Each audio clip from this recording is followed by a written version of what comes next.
Assalamualaikum warahmatullahi wabarakatuh guys, welcome back with me, Dandi. Jadi apa kabar teman-teman semuanya hari ini? Semoga teman-teman tetap diberikan rezeki yang lancar oleh Tuhan Yang Maha Kuasa. Dan semoga teman-teman tetap diberikan kesehatan dan diberikan kelancaran dalam menjalankan aktivitas sehari-hari. Dan semoga teman-teman sehat selalu. Jadi long time no see, kembali lagi inkonsisten juga sih ya. Sulit banget jadi konten kreator itu. Inkonsistensi itu berat banget sih. Jadi udah 4 bulan gak bikin konten, ini bulan kelima. Saya putuskan untuk bikin konten lagi. Saya paksa lagi diri saya. Dan sekaligus kita ada CCTV di sini buat ngawasin tempat kerja di depan.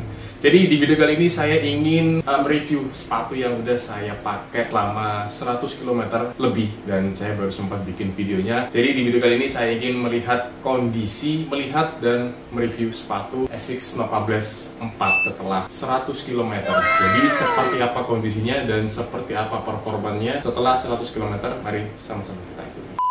Jadi ini adalah sepatu yang sangat difavoritkan pada masanya di tahun 2024 kemarin. Sepatu yang paling banyak dicari dan sepatu yang paling banyak dipakai oleh orang untuk kategori daily trainer, yaitu dari Asics ini. Dan di seri Nova Blast ini adalah seri yang bisa dibilang sepatu daily trainer yang paling populer pada saat itu di tahun 2024 dan banyak yang pakai juga, sehingga saya memutuskan untuk beli Asics Nova Blast 4 ini. Jadi kita lihat sama-sama Asics Nova Blast 4 saya ini setelah 100 km itu kondisinya seperti apa. Di video kali ini nilainya gini ya.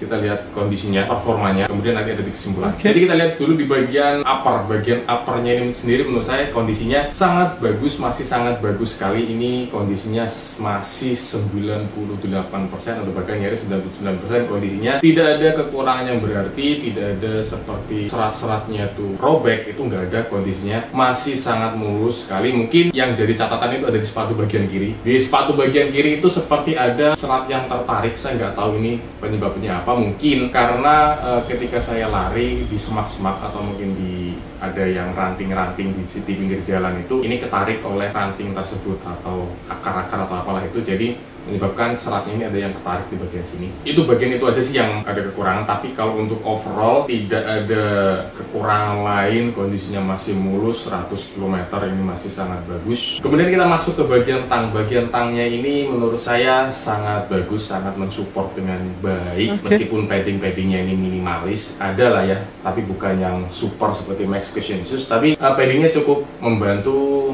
ketika saya menalikan tali sepatunya ya, tidak membuat punggung kaki saya terasa sakit ketika saya menalikan sepatu ini dengan kencang. Kemudian masih berfungsi dengan baik sampai 100 km. Bagian upper, bagian tangnya ini tidak goyang karena ada fitur gasket tang yang menjaga struktur atau untuk menjaga fungsi tangnya ini biar tidak goyang ke kiri dan ke kanan ketika kita pakai. Kemudian kita masuk ke bagian shoelaces. Tali sepatunya ini yang menurut saya dulu di video first impression sempat saya underrated kan, karena strukturnya ini menurut saya ini harusnya kayaknya double layer ya, harusnya ya double layer. Kemudian ini lenyur, nggak padat seperti mungkin Coanda atau mungkin Mach X ini, atau mungkin seperti Orthosix Sahara ini. Tali sepatunya lenyur. Saya bakal mengira ini kalau kita pakai dan kita talikan dengan kencang bakal cepat putus. Tapi untung di pemakaian saya selama 100 km itu tidak pernah mengalami yang namanya lepas di bagian tali sepatunya. Tidak seperti Coanda yang bahkan single layer itu bergerigi tapi gampang banget lepas. Kalau di seminggu latihan itu mungkin 2 kali lepas bisa ya. Dan untuk kondisinya sendiri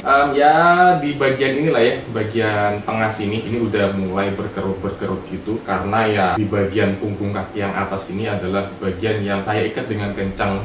Tidak seperti di bagian bawah sini yang ya pokoknya kencang biasa. Kalau di sini super kencang sekali, karena ya mungkin letak nyamannya kaki saya itu ada di sini, di bagian punggung kaki yang bagian atas. Kemudian kita lanjut ke support yang dimiliki oleh Asics Nova Blast 4 ini. Untuk supportnya sendiri ini bagian toe boxnya dulu ya, ini sangat membantu sekali dan fittingnya sangat enak sekali. Kemudian kita di bagian heel counternya ini cukup keras dan membantu sekali. Kaki saya tidak heel slip selama pemakaian 100 km. Kemudian di bagian paddingnya ini, paddingnya sangat memanjakan sekali ini mah. Dan untuk paddingnya saya tidak menemukan masalah sama sekali. Kondisinya juga masih sangat mulus, masih sangat tebal. Beda dengan Coanda yang bagian sininya itu udah terkoyak ya, udah sobek-sobek gitu. Dan untuk pull tabnya saya sendiri jarang sekali pakai pull tabnya ini, karena saya rasa dengan pakai sepatu seperti ini aja pakainya udah seamless banget, udah nyaman banget, udah enak banget, dan kondisinya masih sangat bagus. Saya sangat terkesan di bagian kecil ini sih, ini bagian minor ya, bagian kecil, tapi saya sangat terkesan ini di bagian stiker ininya. bagian stiker seperti ini itu masih sangat tebel banget. Dan di bagian ini tulisan ini masih sangat jelas banget. Beda seperti Kwanda, mungkin ininya udah hilang, bagian stiker size-nya ini, kemudian tulisan ininya udah sedikit hilang, dan bahkan di Mach X saya stiker size-nya ini udah nggak ada. Di pemakaian pertama waktu fitting-fitting biasa itu udah nggak ada copot guys. Tapi ini masih sangat bagus, di sepatu kiri dan kanan masih sangat tebal sekali. Lalu kita bahas performanya setelah 100 km itu seperti apa untuk bagian upper secara keseluruhan. Jadi untuk bagian upper secara keseluruhan ini menurut saya di pemakaian kurang lebih 80 km-an itu uppernya sudah tidak mengikat seperti waktu pertama kali beli. Jadi untuk uppernya ini sedikit longgar, sedikit tidak seperti mana pertama kali baru pakai. Menurut saya ya itu adalah hal yang wajar di pemakaian sepatu ini, tapi itu tidak mengganggu performa secara keseluruhan. Jadi performanya masih enak, fitting di kaki itu masih enak, lembut, nyaman banget. Ini adalah salah satu upper yang paling nyaman yang pernah saya coba ya, karena sepatu saya masih gini-gini aja. Bahkan kalau untuk dibandingkan dengan walking shoes di atas atau sneakers di atas itu masih nyaman Nova Blast 4 ini guys. Padding-paddingnya, kemudian strukturnya, kemudian bahan dari uppernya itu sangat nyaman. Untuk di pemakaian 100 km masih sangat nyaman sekali. Kita turun di bagian bawah, di bagian midsole-nya. Kondisi midsole-nya seperti ini, banyak sekali kerutan-kerutan di bagian samping kiri, samping kanan, itu banyak sekali kerutan. Itu bukan sebuah kekurangan ya, kalau kerutan itu terjadi di sebuah sepatu atau di sebuah midsole sepatu, itu bukan sebuah kekurangan, melainkan itu adalah bukti dari bahwasanya midsole-nya ini berfungsi dengan baik. Ini adalah efek dari kompres dan dikompresnya. Jadi sepatu itu yang bagus ya memang ada kerutan-kerutan seperti ini, artinya midsole-nya bagus gitu kan. Kemudian kondisi midsole-nya ya ini masih kotor lah ya, belum saya sempat bersihkan. Kemudian di bagian midsole bagian bawah ini kelihatan banget banyak sekali goresan-goresannya, terutama di bagian forefoot. Kenapa kok bisa seperti ini? Mungkin buat teman-teman yang lain gak terlalu sepertinya yang punya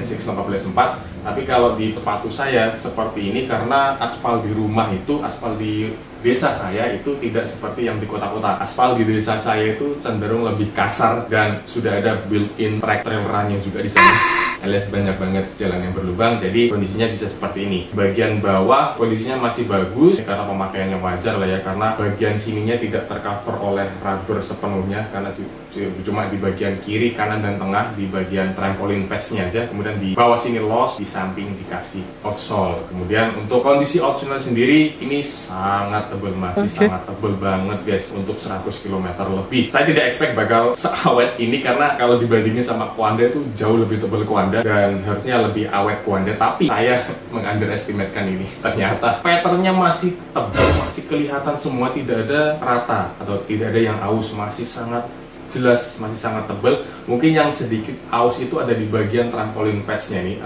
atau di outsole bagian tengah ini sedikit terkikis, sedikit aus, tapi masih tebal banget ini. Kemudian untuk performa, seperti apa performanya midsole dari ASICS Nova Blast 4. Jadi inilah yang di branding oleh ASICS itu sebagai sepatu daily trainer yang serba bisa. Jadi foamnya ini adalah foam dari FF Blast Plus, yang mana FF Blast Plus ini kalau nggak salah foam yang 70% itu berbahan daur ulang.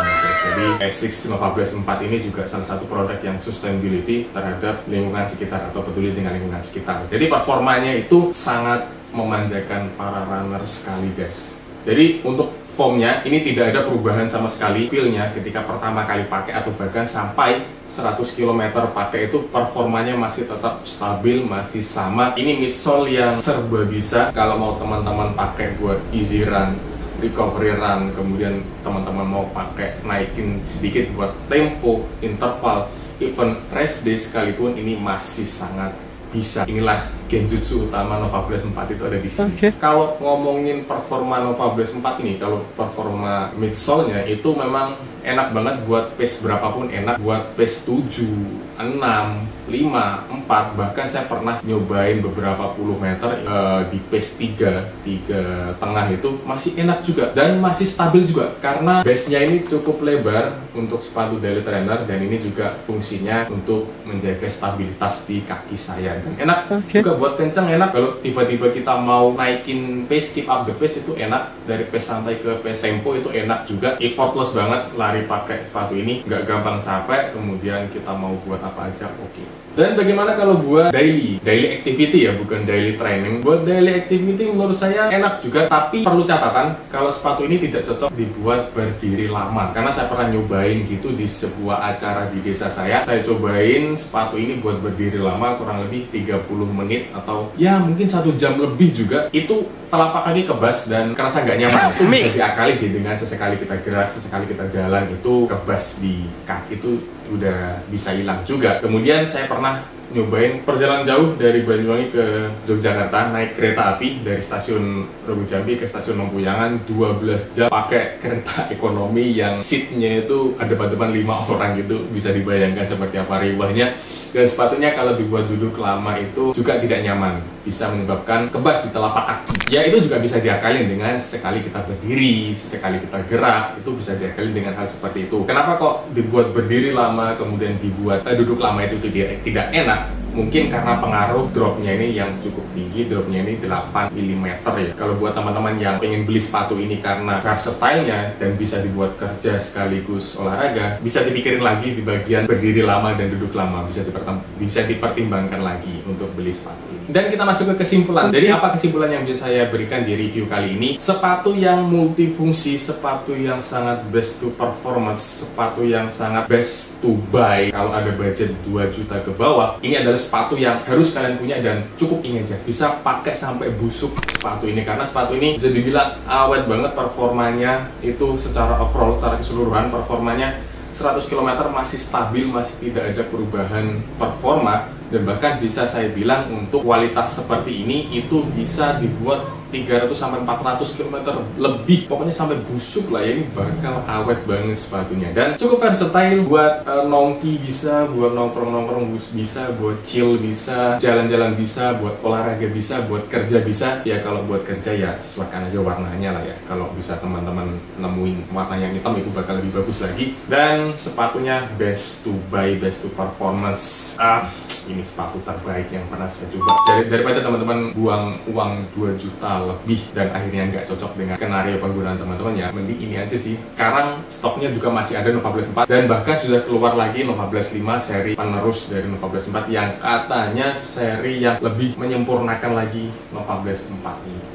Saya juga pengen beli sih, tapi nanti aja lengkapan karena masih banyak lagi sepatu yang belum saya bahas. Kurang lebih ada 3 sepatu yang belum saya bahas di sini dan insya Allah kedepannya akan saya bahas juga. Dan inilah dia Asics Nova Blast 4. Jadi buat siapa sepatu ini? Sepatu ini buat siapapun. Buat pemula seperti saya bisa banget. Buat atlet bisa banget. Sepatu ini cocok buat siapapun. Dan buat lari apapun, isi run, isi pace, recovery run, interval, tempo, rest day, hajar semua sama sepatu ini. Sepatu multifungsi. Tapi sekarang kayaknya ada lagi sih kompetitor suguhan dari Nova Blast 4. Ini ada Adidas Adizero Evo SL. Dan saya juga bakal nyobain sepatu itu nanti, insya Allah semoga aja diberikan rezeki untuk beli sepatunya. Thank you for watching, jangan lupa like, comment, dan subscribe channel Dandi Prayogo ini biar saya semakin semangat bikin video. Dan doakan guys, doakan saya semoga tetap konsisten dan bisa memberikan informasi-informasi meskipun informasi yang tidak terlalu berharga seperti ini. Dan semoga saya bisa konsisten lagi dan kita sehat bareng-bareng. Oke, thank you. Di sini Dandi out.